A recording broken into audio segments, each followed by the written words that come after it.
Olá, que a paz de nosso divino amigo Jesus esteja conosco hoje e sempre.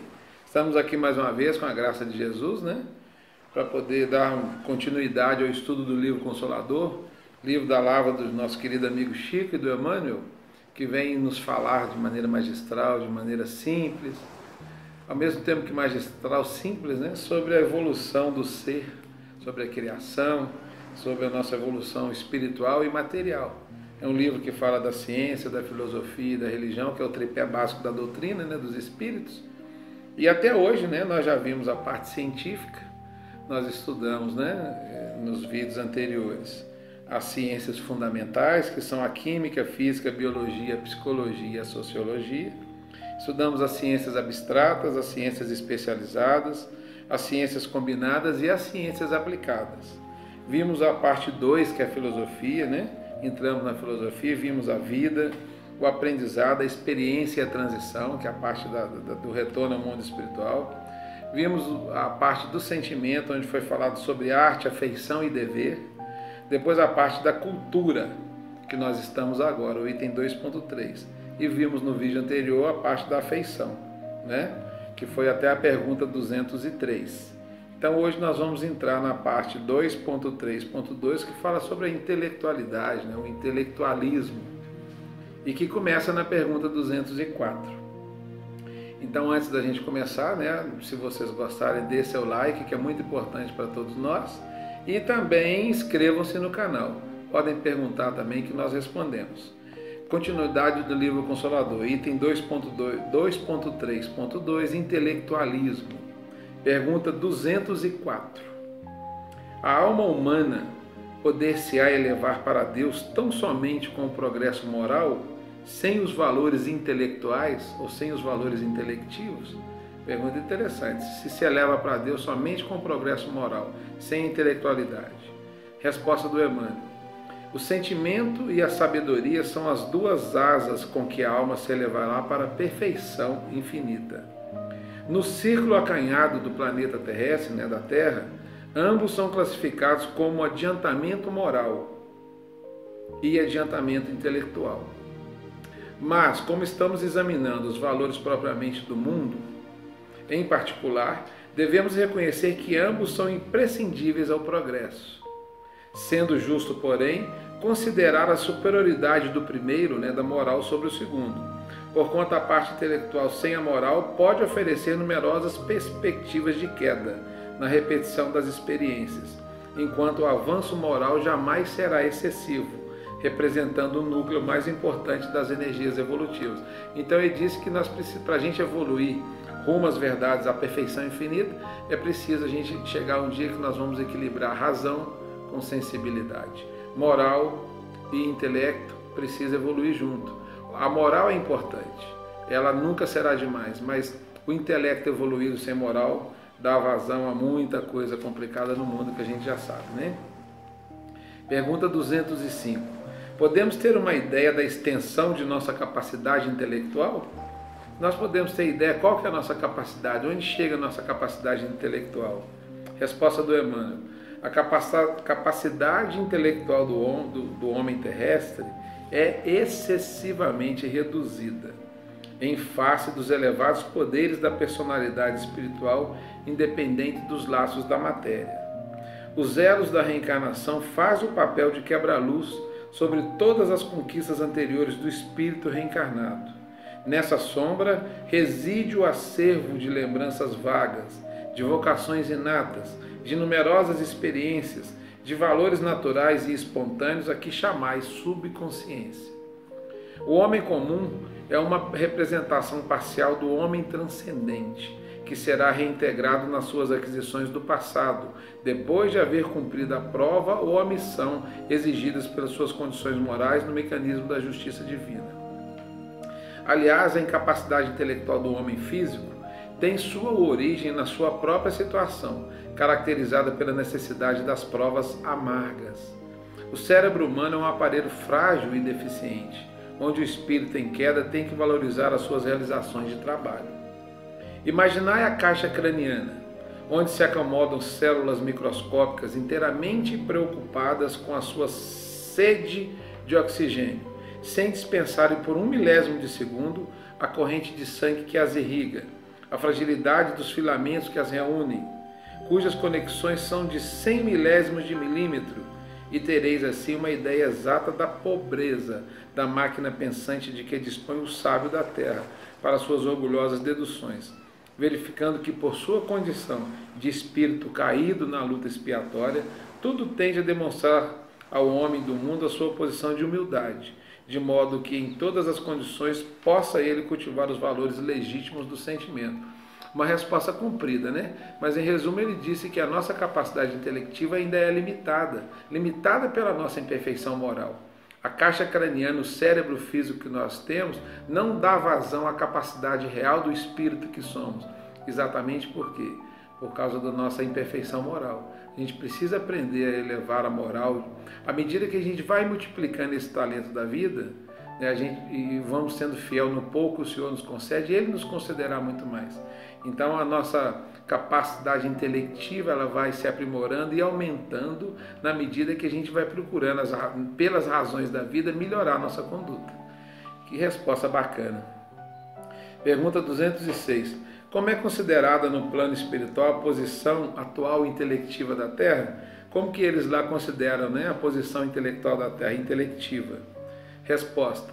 Os valores intelectuais do planeta nos tempos modernos sofrem a humilhação de todas as forças corruptoras da decadência. O Emmanuel pega pesado com a gente, né? Mas ele fala o que é a nossa realidade. Olha, vou repetir. Os valores intelectuais do planeta nos tempos modernos sofrem a humilhação de todas as forças corruptoras da decadência. A atual geração que tantas vezes se entregou à jactância é ficar se gabando, né? Atribuindo a si mesma as mais altas conquistas no terreno do raciocínio positivo, operou os mais vastos desequilíbrios nas correntes evolutivas do planeta, com seu injustificável divórcio do sentimento. Nunca os círculos educativos da Terra possuíram tanta facilidade de amplificação como agora, em face da evolução das artes gráficas. Jamais o livro e o jornal foram tão largamente difundidos. Entretanto, a imprensa, quase de modo geral, é órgão de escândalo para a comunidade e centro de interesse econômico para um ambiente particular, enquanto poucos livros triunfam sem o bafejo da fortuna privada ou oficial, na hipótese de ventilar os problemas elevados da vida. Olha que coisa interessante, ele fala que nunca como hoje, e esse livro é de 1940, 39, já tinha gráfico e tudo mais. Hoje, no século XXI, com a internet, com tudo instantâneo, essas facilidades são muito maiores de amplificação em face da evolução, né, das artes gráficas e hoje da internet, do ser humano usar o intelecto para informações positivas, mas o interesse econômico, as deficiências morais, né, a escolha daquilo que é visto, que atrai mais as sensações do que a própria evolução moral, faz com que essas facilidades não sejam utilizadas. Então ele fala que o nosso intelecto ainda avaliado pelo plano espiritual é muito pequeno, porque a nossa moral é pequena, né? Igual a resposta anterior. Pergunta 207. A decadência intelectual pode prejudicar o desequilíbrio do mundo? A decadência intelectual pode prejudicar o desequilíbrio do mundo? Resposta: sem dúvida. E é por essa razão que observamos na paisagem político-social da Terra as aberrações, os absurdos teóricos, os extremismos, operando a inversão de todos os valores. Excessivamente preocupados com as suas extravagâncias, os missionários da inteligência trocaram o seu labor junto ao espírito por um lugar de domínio, como os sacerdotes religiosos que permutaram a luz da fé pelas prebendas tangíveis da situação econômica. Semelhante situação operou naturalmente o mais alto desequilíbrio no organismo social do planeta. E como prova real desse acerto, devemos recordar que a guerra de 1914 e 1918, a Primeira Guerra Mundial, custou aos povos mais intelectualizados do mundo mais de 100 mil bilhões de francos, salientando-se que, com menos da centésima parte dessa importância, poderiam essas nações haver expulsado o fantasma da sífilis do cenário da Terra. Olha, ele fala isso em 1939, 40. Estava iniciando, estava acontecendo a Segunda Guerra Mundial. Ele fala da primeira e depois da segunda, que foi tudo gasto, muito dinheiro gasto para a guerra. O que poderia a Terra ter evoluído? Está mostrando que é a intelectualidade usada para a violência, né? É muito interessante essas respostas do Emmanuel, viu? Que a decadência intelectual pode prejudicar o desequilíbrio do mundo e prejudica muito. O intelecto com amor, que é a meta de Jesus para todos nós, é que vai fazer o mundo se elevar na categoria, né? A Terra se elevar na categoria dos mundos. Vamos trabalhar cada um de nós para fazer a nossa parte, né? Pergunta 208. Há uma tarefa especializada da inteligência no orbe terrestre? Há uma tarefa especializada da inteligência no nosso planeta? Resposta. Assim como numerosos espíritos recebem a aprovação da fortuna, do poder transitório e da autoridade, há aqueles que recebem incumbência sagrada em lutas expiatórias ou em missões santificantes de desenvolver a boa tarefa da inteligência em proveito real da coletividade. Todavia, assim como o dinheiro e a posição de realce são ambientes de luta, onde todo êxito espiritual se torna mais porfiado e difícil, o destaque intelectual muitas vezes obscurece no mundo a visão do espírito encarnado, conduzindo à vaidade injustificável, onde as intenções mais puras ficam aniquiladas. Ele fala que pode e tem que ter tarefa especializada da inteligência, só que a visão do mundo, a necessidade de destaque, as brigas para mostrar quem é mais inteligente, né, conduz à vaidade injustificável e atrapalha essa tarefa especializada da inteligência. Pergunta 209. O escritor de determinada obra será julgado pelos efeitos produzidos pelo seu labor intelectual da Terra?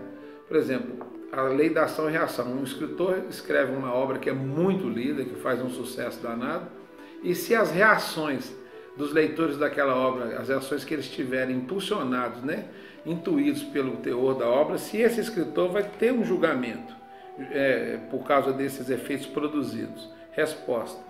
O livro é igualmente como a semeadura. O escritor correto, sincero e bem intencionado é o lavrador previdente, que alcançará a colheita abundante e a elevada retribuição das leis divinas à sua atividade. O literato fútil, amigo da insignificância e da vaidade, é bem aquele trabalhador preguiçoso e nulo que semeia ventos para colher tempestades. E o homem de inteligência que vende a sua pena, né, a sua caneta, a sua opinião e o seu pensamento no mercado da calúnia, do interesse, da ambição e da maldade, este é o agricultor criminoso que humilha as possibilidades generosas da terra, que rouba os vizinhos, que não planta e não permite o desenvolvimento da semeadura alheia, cultivando espinhos e agravando responsabilidades pelas quais responderá um dia, quando houver despido a indumentária do mundo para comparecer ante as verdades do infinito. Então, um escritor, né, que usa a intelectualidade dele para semear a discórdia, a calúnia, o interesse, é claro que ele vai responder por isso, com toda certeza. Pergunta 210. Os trabalhadores do espiritismo devem buscar os intelectuais para a compreensão de seus deveres espirituais? Pergunta interessante. Os operários da doutrina devem estar sempre bem dispostos na oficina do esclarecimento, todas as vezes que procurados pelos que desejem cooperar sinceramente nos teus esforços. Mas provocar a atenção dos outros no intuito de regenerá-los, quando todos nós, mesmo os desencarnados, estamos em função de aperfeiçoamento e aprendizado, não parece muito justo, porque estamos ainda com um dever essencial, que é o da edificação de nós mesmos. No labor da doutrina, temos que convir que o Espiritismo é o cristianismo redivivo, pelo qual precisamos fornecer o testemunho da verdade. E dentro do nosso conceito de relatividade, todo o fundamento da verdade da Terra está em Jesus Cristo. A verdade triunfa por si, sem um concurso de frágeis possibilidades humanas. Alma alguma deverá procurá-la, supondo-se elemento dispensável à sua vitória. Como seu órgão no planeta, o Espiritismo não necessita de determinados homens para consolar e instruir as criaturas, depreendendo-se que os próprios intelectuais do mundo é que devem buscar espontaneamente, na fonte de conhecimentos doutrinários os benefícios de sua iluminação. Que resposta! Ele pergunta para o Emmanuel se os trabalhadores do Espiritismo devem buscar os intelectuais para a compreensão dos seus deveres espirituais. O Emmanuel fala que acima de tudo tem que se buscar Jesus, porque o trabalho de renovação íntima é mais importante, que o Espiritismo, que é o cristianismo redivivo por si só, ou seja, ele tem toda a capacidade de os seus interessados, né? Nós estudarmos o que ele propõe, de nós nos renovarmos. Não precisa de intelectualidade, precisa de intelectuais de fora, precisa do concurso da nossa inteligência, porque qual que é o maior ensinamento da doutrina? Amar o próximo a si mesmo, que é o cristianismo redivivo, e o ensinamento que a espiritualidade deixou para Kardec, para ele passar para nós, espíritas: amai-vos e instruí-vos. Amai-vos e instruí-vos. O amor e a sensibilidade e o intelecto, a razão e a sensibilidade. Então nós não precisamos ficar procurando intelectuais para entender o Espiritismo. Precisamos procurar Jesus para entender a doutrina, que é o Evangelho redivivo. Que Deus nos abençoe, que Deus continue nos concedendo essa inteligência, esse intelecto para ouvir, avaliar, apreender, passar pelo crivo da razão e, se aceito, a gente fazer no mundo, usar nas nossas ações. Obrigado por mais essa audiência. Fiquem com Deus.